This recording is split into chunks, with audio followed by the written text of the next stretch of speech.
We now move on to Ashia Lokhandwala.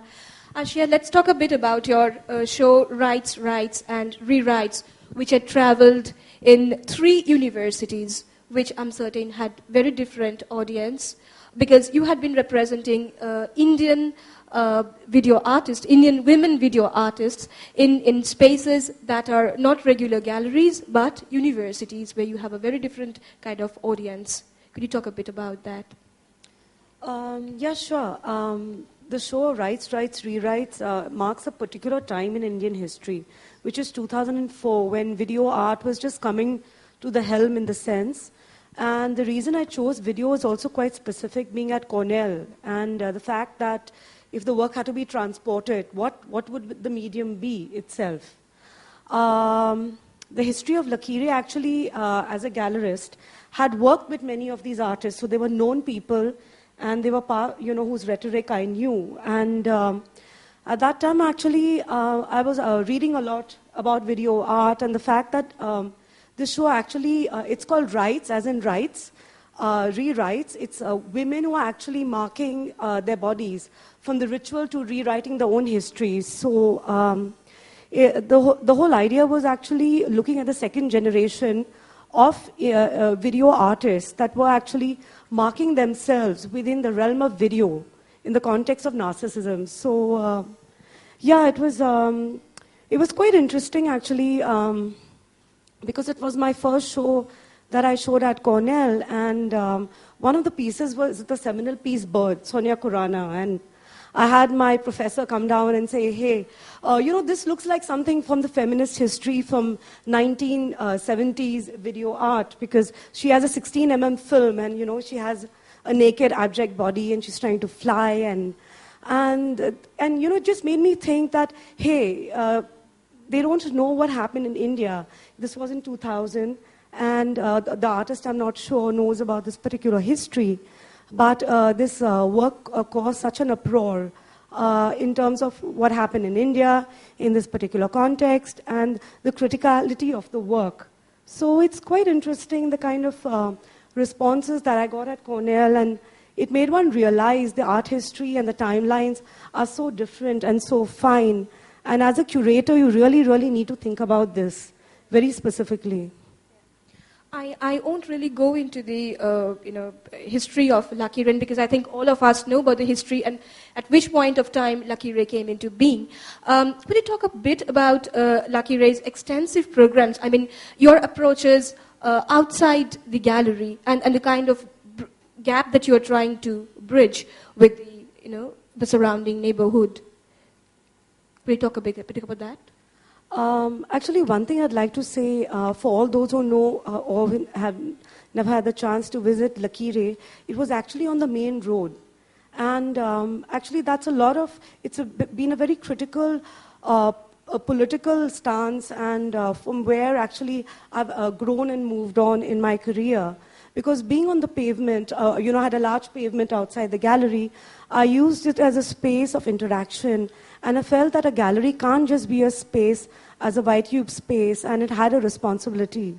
So when I was actually in the gallery, just about 3 months into the space, I had something called Pave Art.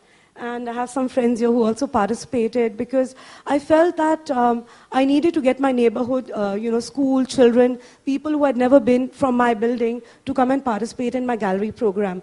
And what we did is one Sunday morning, we painted the pavement. And it really worked. And there were more people who came into the gallery after that. And a year later, it was also 150 years of India's independence. I had this... I decided that I need to do a kind of festival, and so I called it Jagrati, which means awakening, and I invited 15 artists from different parts of India to do work on the pavement. So the gallery was sparse. It was a space of learning. I had an art historian, Shivji Panekar, who came and spoke about what happened in Indian contemporary art. But behind the space, which was actually never used, I had, dancers, performers, Ranjit Hoskore. I mean, it was a complete festival, and it was really quite interesting because you had, from the collector, to people from the pavement who were able to come and see this kind of spectacle in that sense, where there was art and there was lots of different activities going on.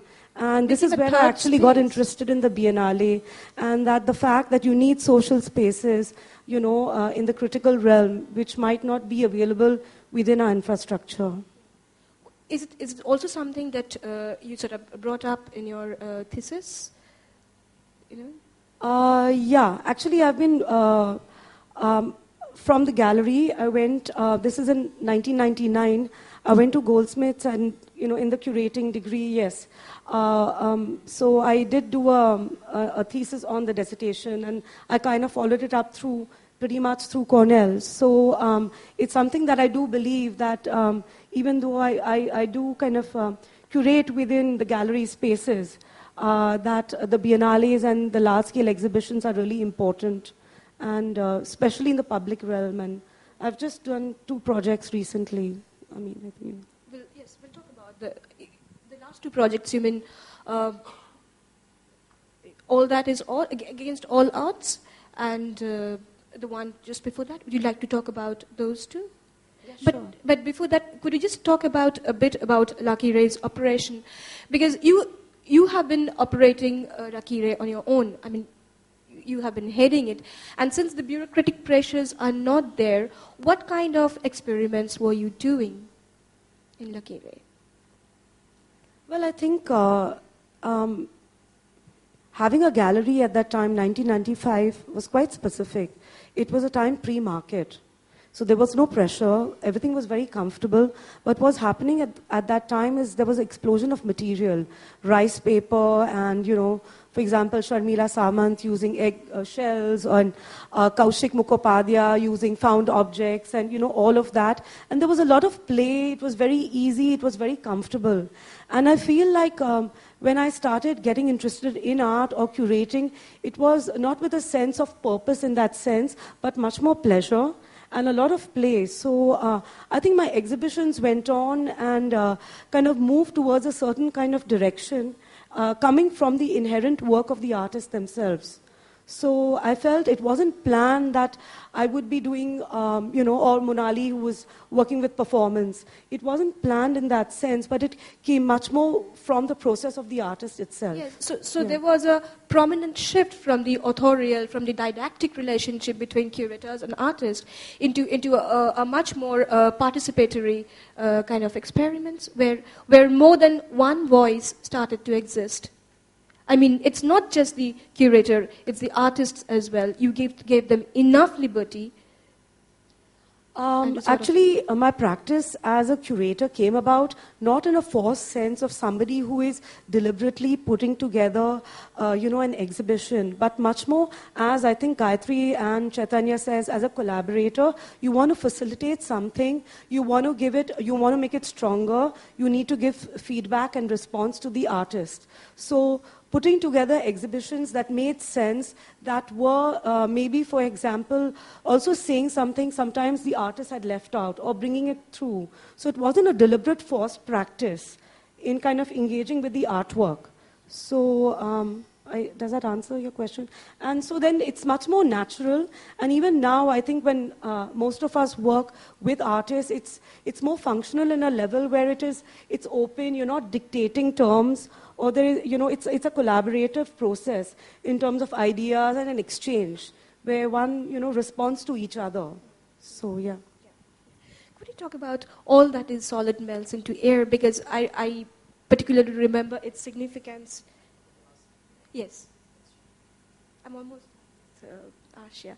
Just a bit about, because it marks a very important time period about the new global economy in India and its presence felt in India. Yes. Actually, that was the first show that I did in my new space. I reopened Lucky Ray in Gallery in Mumbai last year. And I've been away the entire decade, and actually a lot has happened, and I guess we can go on talking about in terms of curatorial practices. So the time I left, the whole thing of the curator or the term was so undefined, and by the time I came back, the globalization had set in. There was a market, there was a whole plethora of galleries, and there was a system. And I thought it was really important to mark this gap with this show. It's actually a line from Marx, all that solid melts into air. He talks about it when the Industrial Revolution has set in, and he talks about it in terms of materiality. So what I planned to do with this show was actually looking at the 10 years with artists that I'd worked with before, and looking at the changes that had taken place in terms of the material. So, for example, I had Atul Dodia's Shutter, there was Sheila Gowda's Cow Dung, there was Subodh Gupta's fire sticks, which were made of metal. Then there was Ignatoris by Jitish Kalat. So basically, I was trying to find out the whole thing of value and essence, and try to encapsulate what happened in the decade. What did this whole globalization mean? So there were many specific works that kind of commented, like Jitish's Ignatoris. It was like it was a bull which has completely been depleted, taken away. It had no soul. Or, for example, there was Justin Ponmani's large work where he talks about the hologram image, and in that year, the year of the exhibition, 2009, the market had completely plunged. There was no market. There was no value. So this large lion, which was so colonial, formed the Wikipedia, also kind of replicating the fact that both were like, had no value. So they were insignificant in that sense. No monies, the whole thing of capitalism itself.